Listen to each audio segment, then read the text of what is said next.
Okay, I'm going to get started. Well, welcome everybody to the first edition of our brand new Stingers Starting Rotation podcast. My name is Alex. I'm your host. I'm here with Brock Withrow and our very first special guest, fifth year CEBL veteran, Adika Peter-McNeilly, two-time champ, sixth man of the year. Adika, how's it going, man? It's going good, man. I'm happy to be back in Edmonton. Yeah, when'd you get back?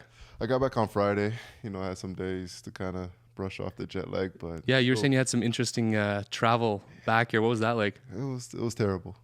Yeah, it was the team that I was playing for in Romania. They booked the ticket, so I guess they tried to find the cheapest way out. I don't know. But So you're saying you had to fly to Vegas and then pass, like from Bucharest to Vegas, yeah. back to Edmonton? We'll start off 12 a.m. Have to catch a bus at the bus station in Foxshawn. 3-hour bus ride to the airport. Then I have to check in. Flight is not until 7 a.m. So do the math. So I'm stuck in this airport. 4 hours. 4 hours. Yeah. Then we have a 2.5 hour flight to Zurich. It was all right. And guess another 3-hour layover, 3.5 hour layover. 12-hour flight to Vegas. Land Vegas 4 p.m. Next flight is 11 a.m. the next day. So they put me in a hotel, which is okay. That was a Deluxer. The Luxor, okay. So it's an actual hotel. It wasn't the Holiday Inn there. Okay, on the strip. So, then another 3-hour flight to Edmonton and finally got to Edmonton 3 p.m. So What's the first thing? You landed in Edmonton, you're back in Canada. How long has it been since you've been in Canada? A couple months, because you were in France for a little bit. Yeah, I was in France for a couple months. Had a couple month contract in France that ended. And then Romania picked me up, and then it's like until the end of the season, so that was 4 months. So been away for 6 So it's been a while. So first thing you land back in Edmonton, I know some guys, especially Canadian guys, have what's the first thing you do here? Is it go to Tim Hortons? What is it? Tim Hortons is the next morning. That's the staple. The next morning you got to go to Tim Hortons and get your breakfast. For me, I have to take a shower because it's been a long trip. I just want to take a shower, relax, and then just whatever Uber Eats, whatever I've been feeling for Uber. I don't even know what I had, but it was definitely Uber Eats. Just stayed inside, watched some TV, and relaxed. Yeah, it was good to be back. Hey, so yeah, take us through the last couple months and playing in France, playing in Romania, pro leagues. Obviously, I know the France league was the top league in France. You were picked up on a contract. Is that right? Yeah, it was the second division, but I mean, France second division is they say sometimes is better than certain countries' first division. So it was really competitive. The team I was on, it was a bunch of great guys, older vets, so got to learn a different aspect of playing. The coach was he's been coaching for like 30-something years. I think this was his last year. So It was kind of like the last hurrah, let's try and win some games for him. I only won one game when I was there, or 2 games, but, it was a good feeling to be around there and part of the team. Yeah, so basketball-wise in France, how do you find that differs from Canadian basketball or North American basketball? Is it true they say a different game in Europe? Yeah, it's a different game. I can't really say it's more physical or anything. It's just different, different style of play. It's just like anything. If you watch soccer, the soccer is going to be different all over the world. You just have to kind of get adjusted to it. Sometimes the schemes are different. The coverages on defense or the offensive plays are a little different. But at the end of the day, it's just basketball. And if you play at a high level like I am, you have to get adjusted to that pretty quick. What was a go-to thing to do in France? What was it, whether it's with the team or just yourself and a couple of teammates, what was a go-to thing to do out there? I wasn't far from Lyon, so, that was nice. I got to take the train there. And around that time, too, it was the World Cup, so watching the games with the French people, it was very funny because they're so passionate. Especially in the finals, I have videos of them being so passionate watching the game. So just watching that, and that was probably that part there was probably my most memorable part, just watching the World Cup final. Because you're a soccer fan too. I follow your Twitter, obviously. And I'm a soccer into fan. soccer. Yeah. So who's your team then in the World Cup? Oh, I had to go with Canada for sure. Yeah, I had to represent. But when they're out, then who do you go for? Is it just whoever, or was it France because you were there and you were getting into it? I was no. I will stay with Canada. When Canada lost, I'm gonna watch as a fan, but I'm not gonna root for anybody. But yeah, Canada, and I got a lot of flack for it because being in France and they're the top team. They're like, who is these Canadians? Play hockey. What are you playing soccer for or football? Yeah. It's kind of like Americans think about us for basketball too, Exactly. right? Yeah, they don't respect it. No, that's great. I mean, so you're in France, then you head over to Romania, and is it like a total culture shift? How is that different? I was in Romania last season, so I played for Constanța last season. Constanța is a little bit of a different team. It's in the port, so it's a lot more tourism. So it looks a little bit nicer as a restaurant. Yeah. Fokshan's it's more of a Eastern European city. Like you're getting the real Eastern European city. So it wasn't a shock for me because I played against them last season. Right. But to actually live there for the upcoming months, it was different. You know, it was an adjustment period for me. But my outlet was playing basketball. Yeah. So like day-to-day life of like a pro athlete, like I think, CEBL is potentially a little different because you're here for such a short amount of time. It's go, go, go. But when you're overseas, do you find like, what are you doing with your days? Are you guys practicing? You're training obviously lots, but how else are you spending your time? It depends on the person. It really depends. I mean, when I talk to younger guys who are like, I want to play pro, I'm like, this is kind of going to be your schedule. You're going to wake up Monday morning, you're going to have weights, and then you're going to have a practice at night. Tuesday, you might have shooting in the morning, and then another practice at night. Wednesday, some teams, majority of the teams probably only have one practice. Thursday and Friday are kind of similar. You have weights in the morning. And some leagues you might be playing the Friday, some leagues you might be playing the Saturday. So that's like 5 to 10 practices you're having before a game, and you're only playing one game a week. Yeah. And then you're getting Sunday off, and that's it. And then it's repeat for however many weeks or months you're in Europe. And with CEBL, you're not like getting a break. Like, how do you find that on your is it keeping you in shape, or is it like another, like, it's been 5 years playing all pretty much at this point, like 11 to 12 months a year, right? Like, is that how do you keep up with that? How do you manage to, like, your body to feel okay doing that? You just gotta listen to your body. You just gotta take it off certain days in practice. So, you're getting older, be like, all right, I'm not gonna go as hard. Baker, I know this summer is gonna be a little different, but that's how it is. Like, you just have to listen to your body. And it's just basketball. Like, if you love basketball, then it's just gonna be free. Like, you're not gonna really think about it. Like, it's not gonna be a drag to go, oh, I gotta go to practice today. Like, you're gonna want to go to practice because you want to play basketball. You're gonna want to lift because you want to get better. So that's how I look at it. Like, I got 1 week off before, in between Romania and now in Edmonton, and I'm itching to touch a basketball again. Yeah. Have you played any basketball since you got here? I haven't played. Hopefully today I will play some basketball, but tomorrow we're gonna head off to training camp, which is good. But yeah, like this little break I had just to kind of decompress and just be a regular person and not think about basketball. For sure. So you're saying, like, you tell young guys when they're asking, like, this is what your schedule's like. Is there, like, advice that you give them, or CEBL, obviously we have youth sports players coming into playing. These guys who are one day going to be pros. Do they talk to you guys, older guys for advice? Or are they asking you guys, like, hey, like, what do I need to do? What do I need to work on?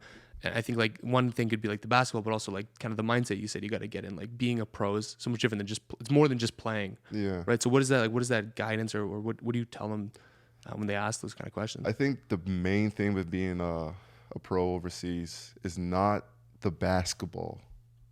It's everything outside of the basketball. It's a culture shock. So if you're in school or you're living close to home, you're so used to everybody speaking English, going to the store and getting everything you want. But now you're living in Europe, time change. It's 7 to 10 hours times difference from talking to people back home. You go to the grocery store, no one's speaking English. So you go to the bank, no one's speaking English. All the stuff you want, all those chips, like all those little things that you think that you would like really cherish, you don't have it anymore. You take it for granted. So it's just that mindset. It's just like, listen, the basketball's gonna come. You're gonna have good games, you're gonna have bad games. It's basketball, it's life. It's just everything else. Like, how do you deal with playing a bad game knowing that you're not going home to family and friends? That's the hardest part. Yeah, for sure. What's your favorite part about Edmonton? We talked, what to do in France, but we had one of the players, we picked him up the other day. He said, Edmonton's probably the coolest city I've been to, and he's been all over the world from what I heard. So what is your favorite part about Edmonton? You've been here a while now. There's a bunch of stuff. I mean, I like West Edmonton Mall because I could just get everything all at once. Like, I'm that type of person. If I'm going and there. And they speak English too, right? Yeah, everyone speaks English, man. Like, and all the restaurants and stuff. Finding all the little different restaurants. And the sun going down late in the summer. Very underrated. Yeah, the sun stays up here. I got to tell you, though, one thing, and I tell all the international players who come here, got to check out West Edmonton Mall once, but and maybe these two can speak to it too, but West Edmonton Mall, Edmontonians do not like West Edmonton Mall at all. It is just, I don't know what it is. It is just, it's an exhausting experience, like start to finish, like to go in that mall. I cannot remember the last time I went there, like had any desire to go there, but I love how people who like didn't grow up in Edmonton just like are mind blown, which it is. It's a crazy experience, right? And you go in there, you're like, there's a roller coaster and a water park and a mall. Like, it doesn't make any sense, right? But yeah, I can just, and Brock, I don't know if you can second this, but just an exhausting experience to go there. But it's great to hear that you love it, right? I think it's important for Edmonton to have cool things that people want to check out, right? Yeah, for sure. I think Brock's got some of your old tweets here. Right, we'd love to go through them. Let's get your reaction to these. Yeah, so for me, I mean, I'm a big social media guy. Seeing all the Twitter and stuff, I haven't followed you yet, but I will now. As Alex was showing me on the car right here, some of the tweets, I got a few of my all-time favorites reading over there. So we got, never trust someone who ties their Jordans this tight and they ain't hooping. That's a good one. And you know what that was from? No. That was from Skip Bayless. Skip Bayless, he ties his Jordans all the way up to the top, and he doesn't play basketball. You cannot trust you can't do that. You can't do that. I didn't know that was Skip that did that. It was Skip Bayless. Okay. I'm thinking it was like a low-key call out a player for doing that. And he's no. Yeah. This is Skip Bayless. So if I see a guy, if I'm driving a car and one of the players has their Jordans tied up, I'll just bring up the tweet and they'll on time for me. Can't trust them. And then, of course, basketball needs an equivalent of Football Manager, so these GMs can test out their theories before making trades and signings. Is that like that's trade deadline? Yeah, a bunch of these trades. Not CBL though. We're not calling anybody out. We're not CBL. This is straight NBA because it was on trade deadline, and I think what it was the Brooklyn Nets trades, and I was just like, there's no outside of Mikal Bridges, there is no way that you're trading some superstars for rotation players as a GM. And what happened? They lost 4-0 in the playoffs. I saw somebody say that the Brooklyn Nets year was like seeing if a 10th seed made the playoffs, seeing what would happen. It was pretty bad. It was brutal. It was bad. So on NBA, before we get into the rest of these, who's your team now? What's your take on these last couple weeks of playoffs? I mean, I can tell you, I'm a Celtics guy, so I've been pretty happy. I struggle to watch the games. Honestly, I get too nervous watching the games, so I can't really watch that much. But obviously, been following along. So what's been your take so far? What's like the number one takeaway you've seen? Well, first of all, the bubble wasn't a fluke. Let's all put 100%. That out. The best overall team in right now is Denver. The best overall, I would say. Like, I've watched them, and I'm like, it's going to be very hard to beat that team in 7 games. The only thing with Boston is they're very inconsistent. Yeah, they are. They could play 2 great games, and then the next 3 just, like, do nothing. Even, like, in the same game, they can be their own worst enemies, right? Jason Tatum is potentially the most unreliable or streaky superstar like left in the playoffs for sure, but maybe in the league right now, right? Yeah, don't sleep on Jimmy Butler. Yeah, no, I definitely have been sleeping on Jimmy Butler for the last like 10 years. I mean, if you would have looked at those Bulls teams and thought that Jimmy Butler was going to be the best player to come out of those teams, I would have been like, no fucking chance, right? No chance. Yeah, well, you got Jason Tatum, and then you got Himmy Butler. I mean, those guys, they've been him, right? Yeah. I've heard that, on NBA Twitter as well. And also the other one as well is the Joker is no joke, right? I mean, he's been, even last night too. I had to turn the game off. I'm a LeBron fan, so when I saw Jokic I was like, yeah, but at least it was AD that was covering it. It wasn't LeBron. Yeah, it would be even worse. AD had a big, quiet 40. He had 40, quiet 40 and like 13, like overshadowed.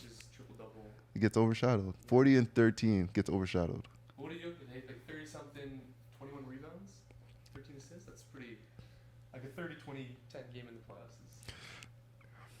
You can't deny it. You can't deny it. Is LeBron your GOAT? He is my GOAT. He is your GOAT? Okay. Yes. Is he the GOAT or just your GOAT? See, now that's where we get, it's very interesting. This is my beef. Yeah. I think the narrative of MJ being the GOAT is because all the media people have watched him at the age that I was at. Correct. So, of course, they're going to idolize him at a different level.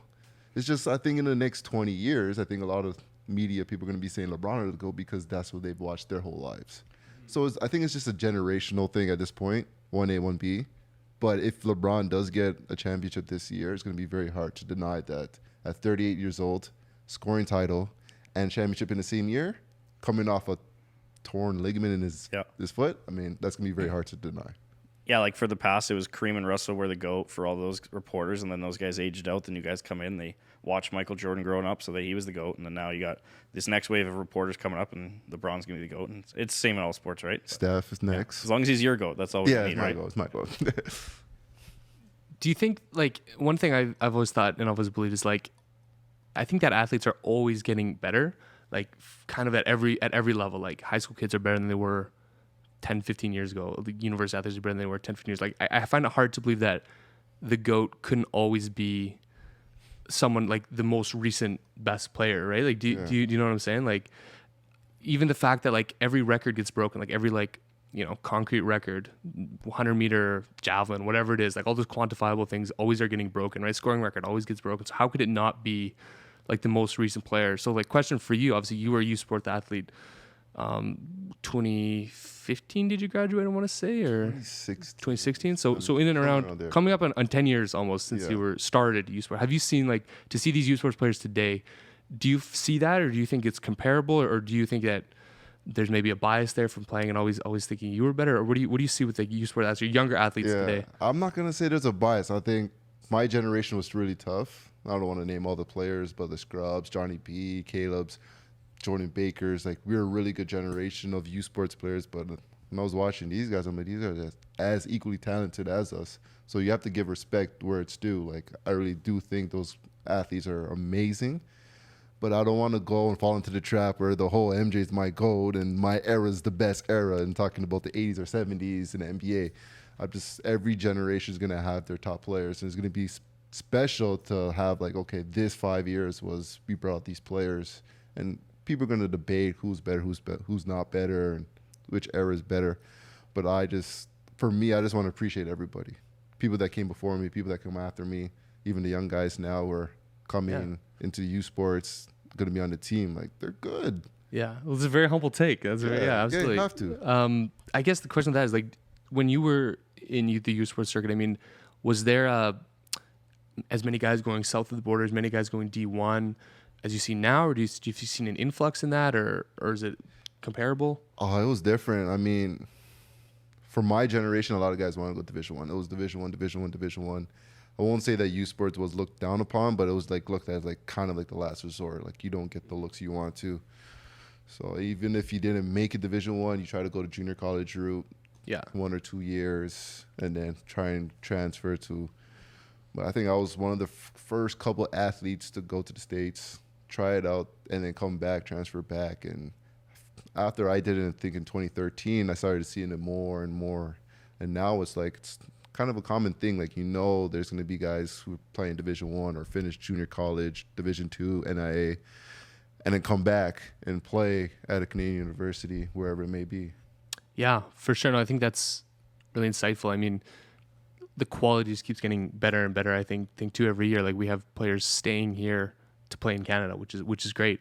How do you think youth sports can kind of compete then with like, it's obviously never going to be the same, but what can they do better, in your experience? What could they have improved upon to really entice the Canadian athletes? Like, hey, stay in Canada, don't go south of the border. Like this is quality basketball, and to be honest, like, quality education here you're getting too, right? Like, how do we build those kind of those connections or those relationships with athletes? I think there's a bunch of ways. I mean, it depends. I know in certain places you get full scholarships. Where I was in OUA, couldn't get a full scholarship. I had to get a partial scholarship. So I think that's one way that you can, like, keep guys here. And I think it's just the fan atmosphere. When you go Division 1, you go into a game, they're selling out the arena. It's like a whole day event coming to the game. Students are coming to the game. There's a student section. When I was playing at Ryerson, there wasn't barely any student section. It was my mom and dad, Jamal's mom and dad, Aaron's mom and dad, maybe his boy that, like, oh, I'm going to come to the game on Friday. And we kind of built from there, but to have that atmosphere where, there's going to be 2,000, 3,000, 4,000 people at the game to make it a home court advantage and put the games on TV. Totally agree. I mean, I played at McEwen just here up the road, and it was the same thing as my mom, my dad, and my girlfriend. There was like the 3 of the 20 fans in the stands, which I loved and I appreciated. But yeah, it was brutal. And there's some universities are better than others. And I know you didn't play in Canada West, but where was the top university that you had that had that like great home court atmosphere? Like, where was the number one place you played? For us, I'll give you a couple. Not a couple. I'll give you like 3 or 4. Ottawa Carleton was always a special weekend. Yeah, for sure. Playing that Friday, Saturday. It was always, we always marked it in our calendars because, driving up 5 hours to Ottawa, we got to play the top 2 teams in Canada. So that was always something special. Brock, surprisingly, I don't know really why they had a beef with Ryerson at that time. They thought they could beat us. Did they ever beat you? They beat us once. One time? It was like a preseason game. Doesn't count. It doesn't count. It counts. They beat us. Okay. But it was a preseason game. It was like the first week, like official games. We were like, we'll see you guys later. And then we beat them by a lot. But that was always some type of rivalry that they tried to brew up. We never started it. Right. So it had to be them. And the last one was Nationals 15. We were playing at UBC. Yeah. That was our first game. We were the number 1 seed. UBC was the 8th seed, and that was a home court advantage for them. Yeah. And we had to fly. It was the first because we never fly. We always drive. You always drive, yeah. So we had to fly there. It's a long way to fly. First time for a lot of guys in Vancouver. So we're just like, oh, this is nice. And then you have to play UBC, and they had everyone there at the game. We ended up winning, but that was a game I was like, I don't know about this one. Yeah. Yeah, Canada West, I mean, it's got a kind of a gritty, I feel like, kind of mindset a lot of these teams have, right? I feel like that's kind of something you've embraced. Did you play a lot of these Canada West teams, or was it just the Nationals or anything like that? Any preseason or anything? It was just Nationals. We didn't really play that many teams. We never came up to tournaments out here in the preseason. We just kind of stayed. We were Ryerson. We were just downtown Toronto team trying to make it out. So we were just wherever that bus went. Yeah. We went to Ottawa. Okay. It went to probably one time to Montreal, Kingston, Ontario, and that was it. Like we did not enough teams to play down there for sure. So Nationals then. So you went to Nationals 2 years or 3 years? 3 years. 3 years. And what was the best finish you guys had there? Second, lost in the finals my final year to Carleton. Yeah, it hurts. Yeah, Carleton was a beast. That was in the middle there. Yeah, 17 in a row or whatever. And we beat them a week before for OUA finals. Yeah, so you won OUA that year. We won OUA. Going to Nationals. And then we're like, see these guys in the finals again. And then we just couldn't. And do you remember that game? Do you remember? Really? Yeah. I don't want to watch the highlights. What's that like then to beat? Let's go to the OUA. Let's stay with Nationals, but OUA, like, what's that like to beat a Carleton, obviously an upset, I would say. Maybe not in that season, but historically, right? To beat such a dominant team. I mean, were you at home when you beat that game, or were you on the road, or? Well, the first time I played Carleton, it was like one of our closest. At that time, Ryerson never beat Carleton. Yeah. That was my second year or my first year. I can't remember. We lost by like 5 or 6. And I remember the reporters like, oh, you guys only lost by 5 or 6. It's a good time. I'm like, we still lost the game. Like, that's such a loser mentality. Mm-hmm. But every year, the next year, kind of getting better, still competing. But when we finally beat them, it was just like, it's our time. Like, this is our time. Like, let's take over. And once we got that monkey off our back, we just knew, like, okay, like, we beat them once, we could beat them again. So who was on those teams with you? The first time we beat them, Manny Teresa, Aaron Best, Javian Mukama, Kadeem Green, Roshane Roberts, Phil, Jawan. I'm going to miss somebody. Who's on your teams though? That was your team. Okay, team. Yeah. And then on Carleton was like Keza, Connor Wood. Okay, yeah. It was that team. It was a really good team. The names are escaping me right now. Yeah, all good. A long time ago, yeah. It was a long time ago. A lot of teams too. You played a lot of teams. Yeah. But that was like the first time we beat them, and it felt good. Beat them again at OUA, so we had to like, oh, we could beat these guys 3 times in one season. Let's do it. And then lost in the semis at Nationals. Well, again, I mean, you know what? You remember the wins for sure. I mean, you remember the loss, obviously, but you get over them and you never forget the wins, I think, which is great. Let's get into a little bit of CEBL, then a little bit of Stinger. So 2019, CEBL starts first season. How'd you get on with the Stingers? I know there's a draft, and you were drafted for the Stingers, but did you have a connection there before, or was this just totally kind of out of the blue for you? It wasn't totally out of the blue. I remember they messaged me, like, this is 2019, so they was like starting stuff on Twitter and starting stuff on Instagram. They're starting this new Canadian league in the summer. I think Steve Sir hit me up. He was working with the team at that. He's still working with the team, but at that time he had a different role. And he's like, "How you feel about this?" So I'm like, "Oh no, it's new Canadian league." I was in Germany at the time, so let me just think about it. So they're like, "We're gonna draft you, whatever this draft." I didn't know what's going on. I'm still trying to finish off my season and get back to Canada. So I said no initially. Finish off the season, didn't finish off the way I wanted to finish, and they were messaging me like, "Come play." So I went home for a week, and Barnaby was the coach at the time. So I knew Barnaby because he coached me at the university games in 2015. I knew Baker because Baker was on that same team also. Smalls was the assistant coach, and Smalls coached me at Ryerson. So I kind of knew a couple people part of the organization, which was a little bit easier. So I was at home, and I'm like, what am I really going to do in the summer? So I was like, do they want me to come out? So I was like, sure, whatever. And then literally in an hour, they booked my flight. I was like, the next day, and this is like 10 p.m. at night, I was like, oh, man, like I guess I got to go home and pack because I was out. So I had never been West Coast, never been Alberta, thinking like, what's going on here? So it was just, came out here, everyone was nice. You know, everyone, the teammates were nice. I was like, okay, this is not bad. Like this is kind of different for me, but I'm liking it. So I'm like, this is nice. I'll stay for a little bit. That was my thought process. I'll stay for the year, see how it goes. You know, we made a good run, lost in the semis, and we were just thinking about next year, like what we could do for next year. I was like, all right, like yeah, next year let's do.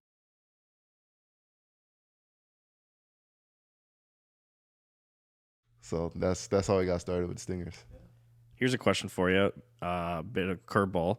What's your Mount Rushmore Stingers? And you can include yourself on there if you want. Ooh, Mount Rushmore? Yeah. It's 4, right? I'm not American, but I'm assuming you're on there, so let's say 3. Yeah, right? so me. You put yourself on there. I got to put Baker. I got to put Moon.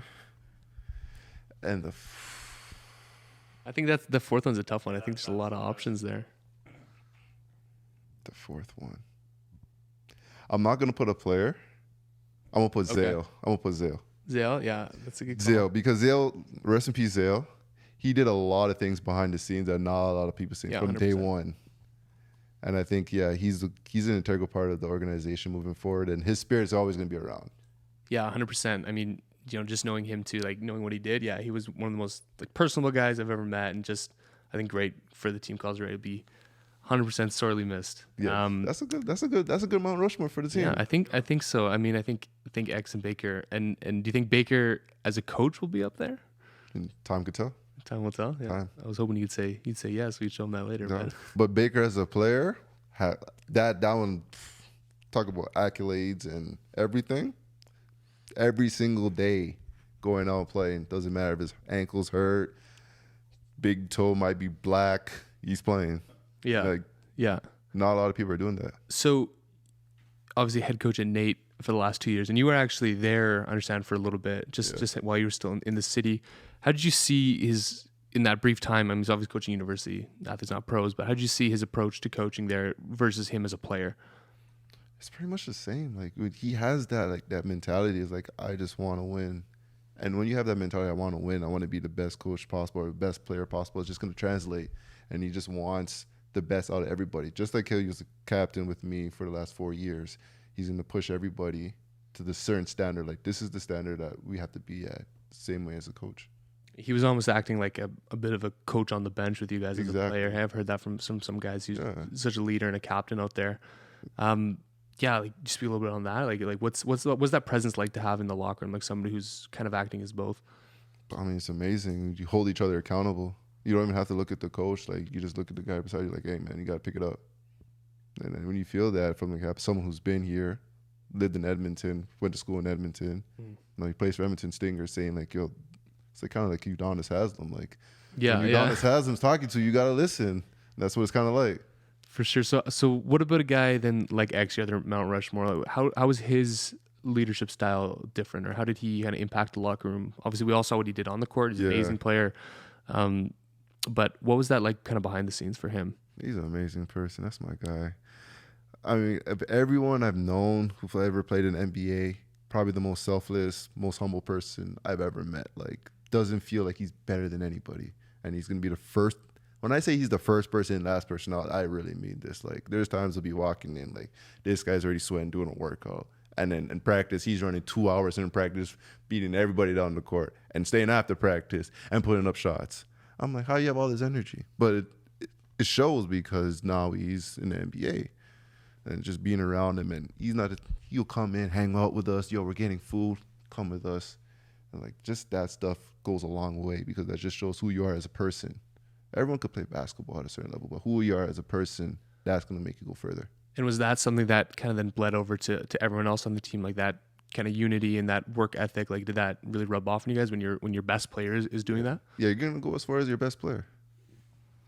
I say you're going to go as far as your best player and the last player to put on the shoes. Whoever is the 12th man, 14th man, and the person who's gonna be at the front of the ship, that's their team. And when we won, everyone was aligned.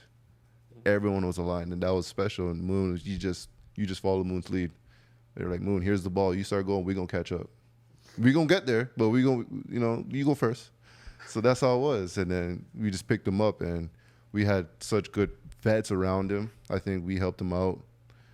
Baker, myself, Jamal, just kind of teaching him the games, like just little stuff that he probably didn't see that we see from the bench or we see from a different perspective that kind of helped him out. And yeah, Mount Rushmore for sure. Absolutely. So outside of those two guys, who's been your favorite teammates to play with on the Stingers? Well, I got my roommate, Jamal Jones. Me and him go way back. We were in school together for 2 years. So I've known Jamal since 2013. So that's my guy. What's that like to grow up with somebody or to kind of come up with him and then end up in the same league, go play international for a couple of years? But is that kind of, you see something as like what's so kind of special about the CEBL is it kind of is bringing people back to their roots? I mean, even having Baker and Steve Sir involved with this organization, like it's crazy to me that these people who've been in the Edmonton basketball scene for forever are now back and kind of work on the pro scene. Have you seen that too with the guys that you came up with university wise? Yeah, everywhere, like the players, coaching, GMs.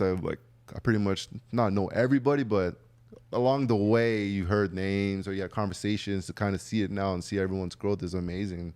And to come back with Jamal's like going first time meeting him, went to China with Ryerson, spending all that time together, playing, losing to Carleton, going to nationals and not winning, and all these years of training in the summer together, him going overseas, I'm going overseas to now actually play together. And I recruited him. I'm like, yo, come to Edmonton. Like, yo, what are you doing at home, not playing for the summer? Like, come play with us. He finally came, and then we won together. And it's like, we sat down. We're like, yo, this is the championship we didn't win at Ryerson. This is the one we got. So, and just to play against guys who I went to school with, like JV when he was on Scarborough, Aaron on Hamilton, now Brampton, playing against Miles, all these guys that you went to war against or warred with, now you're playing against, is just a surreal moment just to be like, yo, like we actually are doing this. Like, this is fun.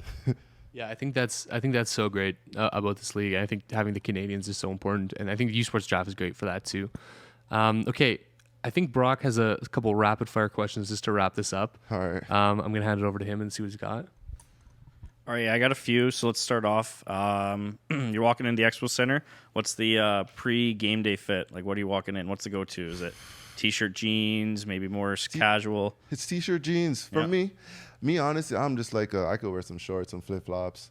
But, they started taking the pictures. Oh, yeah. So then I got that last year, I think, right? Now, and I got to put on some. But for me, I just go put some flip-flops, I had to polo on today, I got to go deep in the bag, but...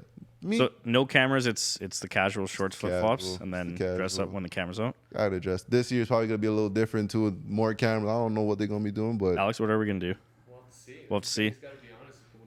So I got to come harder this summer now, so all those chicks are going somewhere. But yeah, for me, I'm like a casual person. If I could just wear some sweats, I'll be good. In the headphones, when you're shooting around pregame, what's playing through your headphones?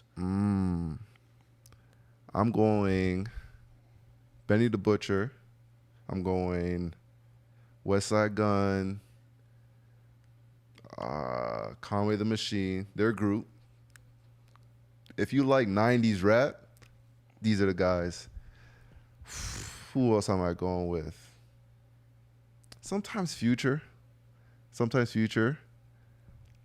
Trying to think who else I'm listening to. What's the number one song though? Like this is it. I don't have one. Really? I don't have a number one song. I just have a playlist and I just put it on shuffle.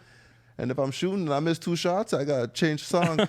That's not the song for me. No, not today. So if you're walking out of the tunnel and they're like, you get to pick a song to walk, it'd be very tough. It's just whatever you're feeling. Whatever. I don't have one song to be like, this is my song. Okay. We'll find a song. We'll figure it out. It could be this song, one game, another song. It doesn't matter. I'm ready to play basketball. Maybe you'll find it driving to Jasper. You never know. That's the song. It's going to be, 3.5 hours? 3, 4? The way Alex drives, 2.5. 2.5? Yeah. All right. What are the shoes you're wearing? What kind? This year? Yeah. I got me some Lucas. I still got to break them in. Yeah. I got some LeBron 20s I got to break in. So those are going to be my main rotation. I might get another pair, but I don't know yet. Have you known anyone who's wear the Wave weights yet? I don't know if I know anyone who's worn. I've heard good things about them, but I don't know. I don't know if I trust it. Like, would you rock a pair of Are those the weights Leanings? Yeah. It seems a little suspicious, eh? Yeah. I have to check my sources on that one.